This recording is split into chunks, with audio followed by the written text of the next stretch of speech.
সফোক্লেসের সমকালীন মানুষ রবীন্দ্রনাথের চেতনায় গড়ে ওঠা ঈশ্বরকে চিনত না, তারা জানত না।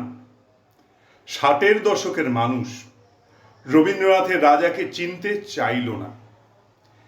কেবলমাত্র প্রয়োজন নিয়ন্ত্রিত জীবনযাপনে জীবনের সৌন্দর্য বোধকে তাদের মনে হয়েছিল অতিরিক্ত ও অপ্রয়োজনীয়। বিশ্বাস করা দূরের কথা, আলোচ্য পর্বে বাঙালির বড় অংশ জানতেই পারেনি রবীন্দ্রনাথের ঈশ্বর সমস্ত সংকীর্ণতার ঊর্ধ্বে। মানুষ তার কাছে ভিক্ষার্থী হলে তিনি তাকে উজাড় করে দিতে পারেন। সেই দান আমরা ধরে রাখতে পারি কিনা। আবার তার ঈশ্বর মানুষের কাছে ভিক্ষা নিতে আসেন। মানুষ ভাবগত দারিদ্র্যে তাকে কবির ভাববিলাস মনে করে এড়িয়ে গেছে। গ্রিসের ভয়ঙ্কর প্রতিহিংসা পরায়ণ দেবদেবী উপনিষদের আলোয় দেখা দিয়েছে সকল শুভ ও সুন্দরের আকর হিসেবে। 60-এর দশকের দর্শক শ্রী শম্ভু মিত্রের পরিকল্পনায় গ্রিস ও ভারত, প্রাচ্য ও প্রতীচ্য দুই সভ্যতা সংস্কৃতির মেরুদণ্ড দেখতে পেয়েছিল, কিন্তু তার উদ্দেশ্য যে দর্শক অনুধাবন করতে চায়নি সেই তথ্যটি অস্বীকার করার উপায় নেই। সেখানে শম্ভু মিত্রের যন্ত্রণার আমরাও অংশভাগী। তৃতীয়ত, শ্রী শম্ভু মিত্রের মন্তব্যের সূত্রে যে প্রসঙ্গ উঠে আসতে বাধ্য তা হচ্ছে দর্শকের ভূমিকা। স্পষ্ট করে বলি, বিষয়টি হলো নাট্য দর্শকের নিজের প্রস্তুতি। ভরত নাট্যশাস্ত্রে সক্ষম দর্শককে চিহ্নিত করে বলেছিলেন তাকে হতে হবে সহৃদয় সংবাদী। দর্শনে মূল্য দিয়ে যে লোকটি প্রেক্ষায় ঢুকে পড়ে সে দর্শক নয়। মানসিক প্রস্তুতি নিয়ে যে নাটক দেখতে আসে সেই আসল দর্শক। 60-এর দশকে মঞ্চে যারা দর্শক হয়ে আসতো তার একটা বড় অংশের সচেতনতা ছিল, এবং সেটা ঘটেছিল গণনাট্য নবনাট্য আন্দোলনের জেরে। তাদের প্রত্যেকের প্রভাবে ফ্লাড লাইট, তুলোর গোঁপদাড়ি, পোশাক পরিচ্ছদে সালমা চুমকিকে বিদায় নিতে হয়েছিল, এবং বহুরূপী বলা চলে প্রায় এককভাবে মঞ্চে সংকেত ও প্রতীক ব্যবহারে দুঃসাহসিক প্রয়াস পেয়েছিল। মঞ্চ সামগ্রী, পোশাক, আলো, ধ্বনির সঙ্গে রঙের ব্যবহারে যে ব্যঞ্জনা তাকে সহজগ্রাহ্য করে তুলেছিল। ফলে পরিশীলিত দর্শক বহুরূপীর ভক্ত হয়ে উঠেছিল। এরাই বহুরূপীর নিজস্ব দর্শক সমাজ, বহুরূপীর নিজস্ব সম্পদ। মুগ্ধ দর্শকদের চেনা গিয়েছিল পুতুল খেলা প্রযোজনা সূত্রে। সংখ্যা বাড়তে থাকে 4 অধ্যায় ও রক্তকরবীর পরবর্তী অভিনয় যখন হতে থাকে। 4 অধ্যায় ও রক্তকরবী নিয়ে দর্শকদের তাত্ত্বিক অস্বস্তি শেষে রস সমৃদ্ধিতে উজ্জ্বল হয়েছিল। অদিপাউজ অভিনয় হওয়ার পর বহুরূপীর দর্শক সমাজ প্রায় ঐতিহাসিক গুরুত্ব পেয়েছিল। চতুর্থত, এইখানে যে কথাটি না বললে একটি ঐতিহাসিক সত্যকে উপেক্ষা করা হবে, সমকালীন পত্রপত্রিকা বিস্তৃতভাবে অভিনয়ের আলোচনা করত। তখনকার খবরের কাগজে নাট্য আলোচনা নিজের শক্তিতে গুরুত্বপূর্ণ হয়ে উঠেছিল। নাট্যমোদী মহলে তা নিয়ে আলোচনা হতো।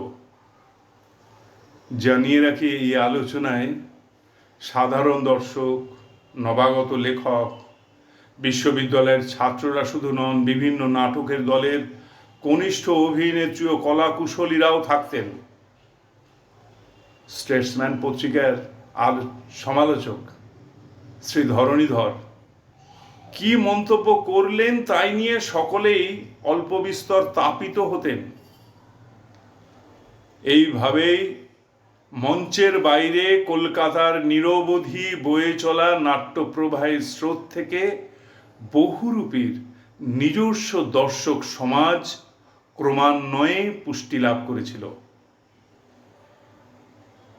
এই সুনির্দিষ্ট সহমর্মী সদর্থক মানসিক সহযোগী দর্শক সমাজকে বহুরূপী মান্যতা দিতে কার্পণ্য করেনি।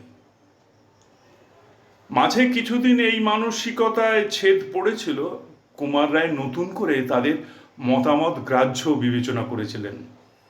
এই দর্শকদের মধ্যে যারা গুণমুগ্ধ কিন্তু চিন্তায় দুর্বল, তারা আবেগে দোদুল্যমান হবেন, সেইটাই স্বাভাবিক।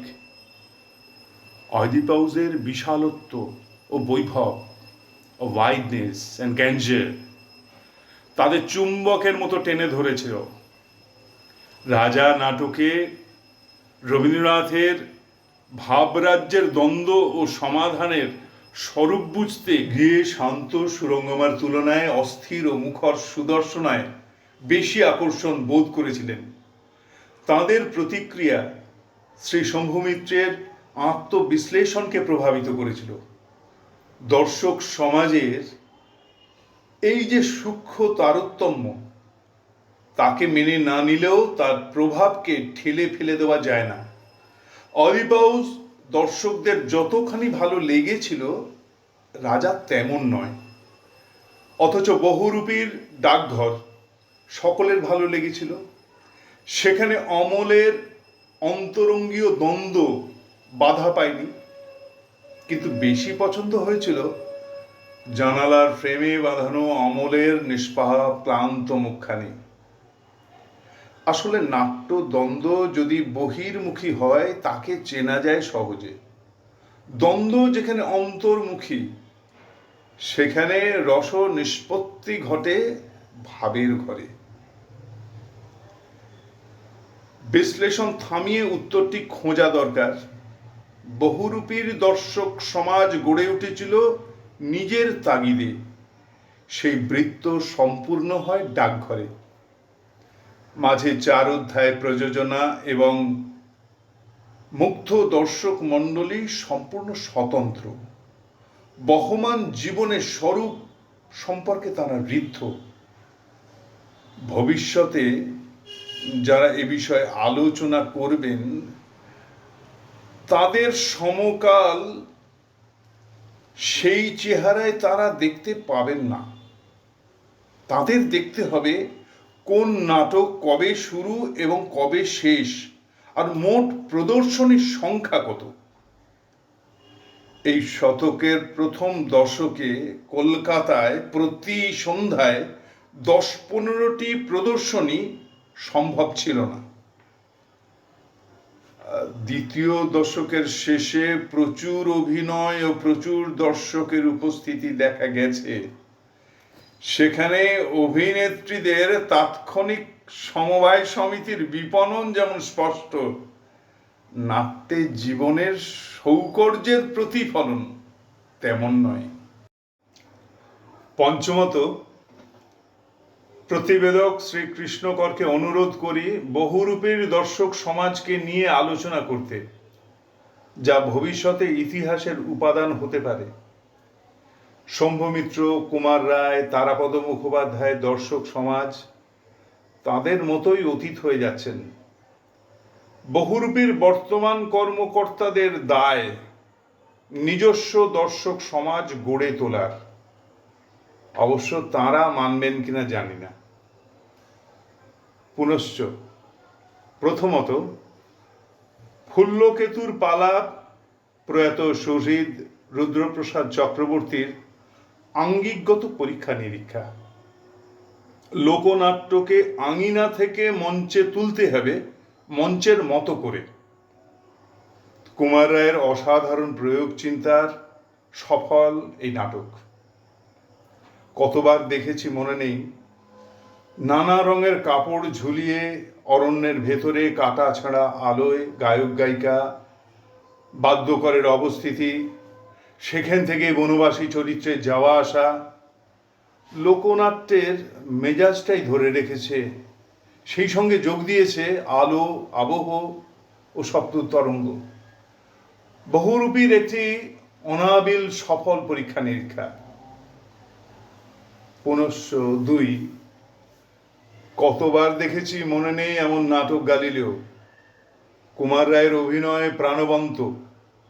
বাঙালি গালিলেও যেমন অসাধারণ সফল, তেমনই তার রসসিদ্ধি পর্ব। প্রতিবেদক এই সাফল্য উল্লেখ করেননি। পুনশ্চ 3, প্রচুর সফল প্রযোজনা তো আছেই, কিন্তু কার্যক্রম তো শুধু অভিনয় করা নয়। বহুরূপী যে নাটকের ক্লাব নয় তার প্রমাণ বহুরূপী নাট্যপত্র, সিরিয়াস, বোল্ড, বিভিন্ন কর্মশালা, ওয়ার্কশপ, অন্য অঞ্চলের নাট্য দলকে আমন্ত্রণ করে প্রদর্শনীর ব্যবস্থা করা, প্রাসঙ্গিক বিষয় আলোচনা সভার অনুষ্ঠান করা, এগুলির প্রসঙ্গ আলোচিত না হলে বহুরূপীর যথার্থ পরিচয় প্রকাশ হবে না।